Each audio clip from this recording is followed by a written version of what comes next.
आज समांतर श्रेणी में हम प्रश्नावली 3 का अगला प्रश्न क्रमांक 10 देखते हैं। प्रश्न है, किसी समांतर श्रेणी का प्रथम पद, द्वितीय और अंतिम पद क्रमशः स्मॉल a, b और 2a हो तो सिद्ध करो कि श्रेणी का योगफल 3ab/2 ब्रैकेट में b माइनस a होगा। तो यहाँ दिया हुआ है प्रथम पद अर्थात t1 बराबर a, द्वितीय पद t2 बराबर b और अंतिम पद दिया हुआ है tn या इसी को हम l से डिनोट करते हैं 2a।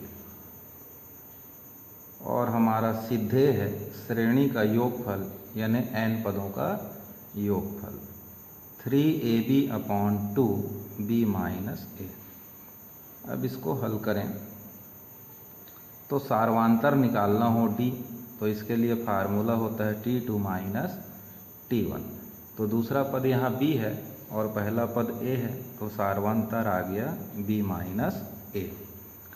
अब हम चूँकि a plus n minus 1 into D बराबर l फार्मूला जानते हैं, वो लिख लें। प्रथम पद a है, पदों की संख्या का पता नहीं और d b माइनस a के बराबर आया है और l का वैल्यू 2a दिया हुआ है। तो n minus 1 b minus a 2a और इस a को पक्षांतर कर देंगे तो माइनस a हो जाएगा। n minus 1 b minus a 2a में a गया a, तो n माइनस 1 बराबर a/b माइनस a आ गया। इस एक का पक्षांतर कर देंगे तो a/b माइनस a प्लस 1 होगा। एलसीएम होगा b माइनस a, यहाँ a आया, इस हर का गुणा तिर्यक गुणा 1 से करेंगे तो plus b minus a cut गया, तो n का मान आ गया b/b माइनस a। अब हमारे पास अंतिम पद भी है, प्रथम पद भी है और nवां पद भी है, तो हम योगफल का सूत्र लगा लें।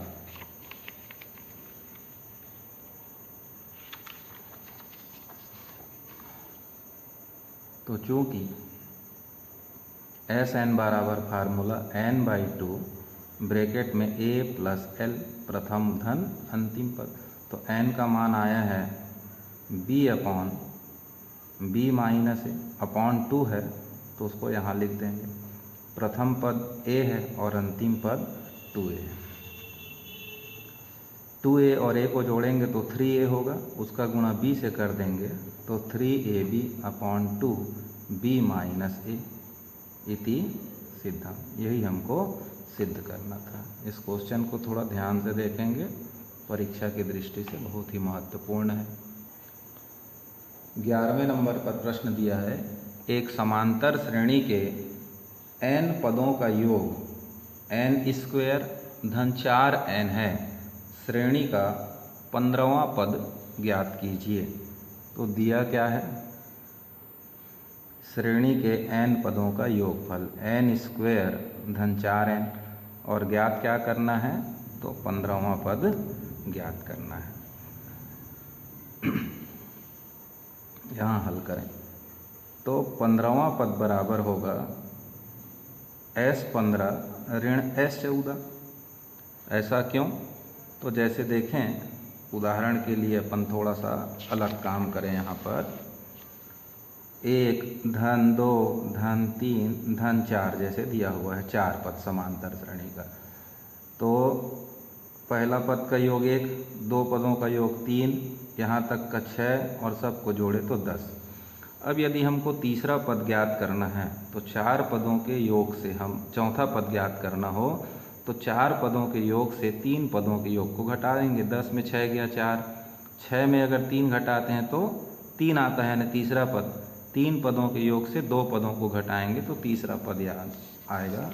तो आपको ये ध्यान रखना है कि यदि हमको 15वां पद ज्ञात करना है और श्रेणी के n पदों का योगफल दिया हो तो 15वां पद बराबर होगा 15 पदों का योग ऋण 14 पदों का योग। तो SN बराबर जो फार्मूला दिया है उसमें एक बार 15 भरेंगे और एक बार 14 रख देंगे। तो ये हो जाएगा 15 का वर्ग धन 4 गुणित 15 ब्रैकेट में ऋण 14 का वर्ग धन 4 गुणित 14। 15 गुणित 15 225 और 15 चौक 60। 14 गुणित 14 196 और 14 का गुणा 4 बार तो 14 1 40 14 चौक 56 हो जाएगा। जोड़ दीजिए तो 2 8 5 6 6 12 9 1 10 5 15 हाथ में 1 252 घटाएंगे 5 में 2 गया 3 8 में 5 गया 3। तो इस प्रकार से हमारे प्रश्न का आंसर हो जाएगा 33। अब देखते हैं प्रश्न क्रमांक 14। यहाँ कहा गया है 3 समांतर श्रेणियों के n पदों का योगफल क्रमशः S1 S2 S3 है। प्रत्येक श्रेणी का प्रथम पद 1 और सार्वांतर क्रमशः 1 2 3 हो तो सिद्ध कीजिए कि। तो हम यहाँ पहले लिख लेते हैं सिद्धे क्या है। तो S1 प्लस S3 बराबर 2S2 ये हमको दिया हुआ है। अब 3 अलग अलग समांतर श्रेणियाँ हैं। तो मान लीजिए पहले समांतर श्रेणी का प्रथम पद A1, दूसरे समांतर श्रेणी का प्रथम पद A2 और तीसरे समांतर श्रेणी का प्रथम पद A3 है। प्रश्नानुसार इन सब का मान कितना दिया हुआ है 1 1 1।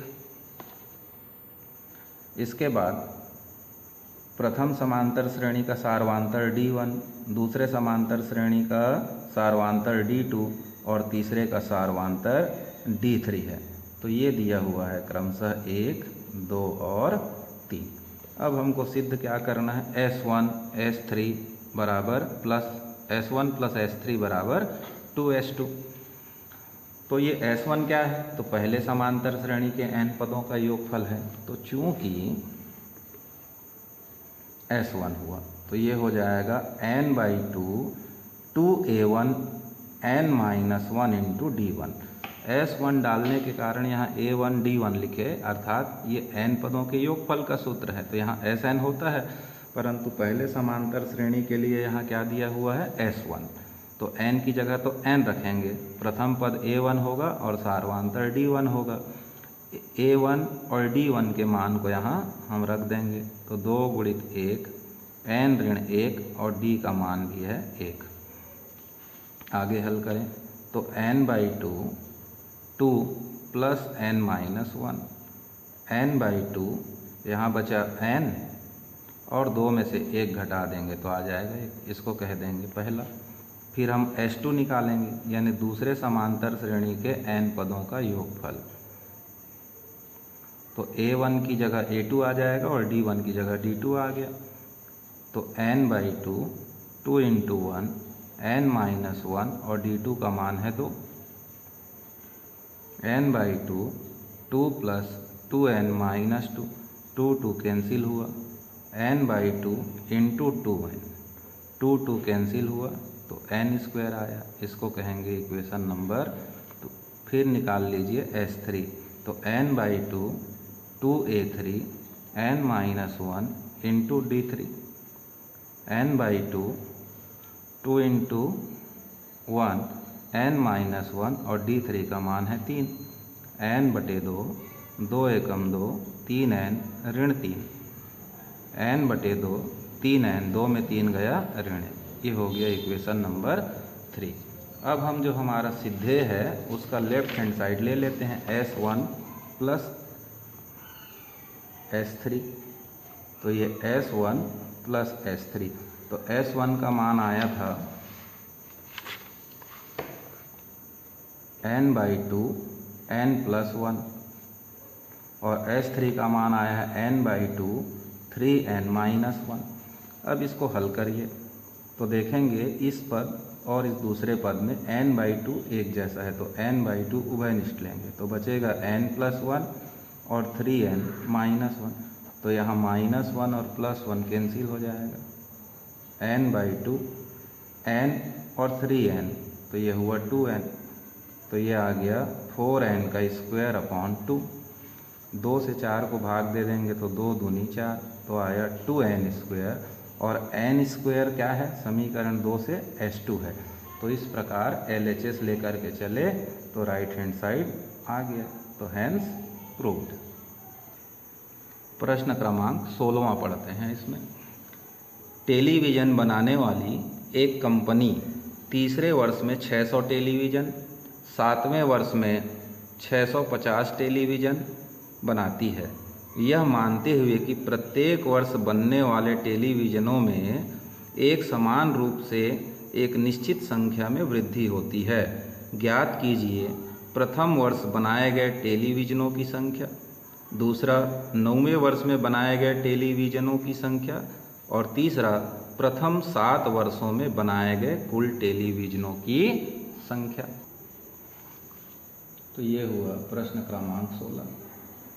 तो यहाँ दिया हुआ है तीसरे वर्ष में अर्थात A-2D बराबर 600 और उसके बाद दिया हुआ है 7वें वर्ष में बनाए गए टेलीविज़नों की संख्या T7 बराबर, तो 7वें वर्ष में हो जाएगा A-6D बराबर 700। समीकरण 1 हो गया, 2 हो गया। समीकरण 2 से 1 को घटाएंगे तो A से 1 कटा, 6D से 2D गया 4D और 700 में 600 गया 100 बचेगा। 4 से डिवाइड कर दीजिए तो ये आ जाएगा 4 दूनी 8, 4 पंचे 20। D का मान आ गया 25। D का मान 1 में रख दीजिए तो A-2 गुणित 25 बराबर 600, तो 25 दूनी 50 बराबर 600, तो A बराबर 600 ऋण 50 बराबर हुआ 550। तो A क्या होता है, किसी भी समांतर श्रेणी का प्रथम पद, तो A हो जाएगा प्रथम वर्ष में बनाए गए टेलीविज़नों की संख्या, इसलिए हमारे पहले प्रश्न का आंसर आएगा 550 टीवी, प्रथम वर्ष में बनाए गए टेलीविज़नों की संख्या। फिर दूसरा पूछा है 9वें वर्ष में बनाए गए टेलीविज़नों की संख्या, तो T9 बराबर A + 8D, तो A का मान 550 और 8 गुणित 25, 550 धन 25 अट्ठे 200, दोनों को जोड़ेंगे तो हो जाएगा 750 टीवी। और तीसरा प्रश्न यहाँ पूछा गया था प्रथम 7 वर्षों में कुल कितने टेलीविज़न बने, मतलब S7 हमको निकालना है। तो फार्मूला क्या होता है, n/2 2A + n-1 × D, तो n का मान हो जाएगा 7/2, 2 गुणित 550 धन 7 ऋण 1 गुणित 25, 7/2, 550 गुणित 2 1100, 7 में 1 गया 6, 25 छक्के 150, जोड़ेंगे 1100 धन 150 तो 1250 बटे 2, 2 छक्के 12, 2 दूनी 4, 2 पंचे 10, 7 गुणित 625, 7 पंचे 35, 3, 7 दूनी 14 और 3 17, 7 छक्के 42, 43, तो कुल टीवी की संख्या आ जाएगा 4375।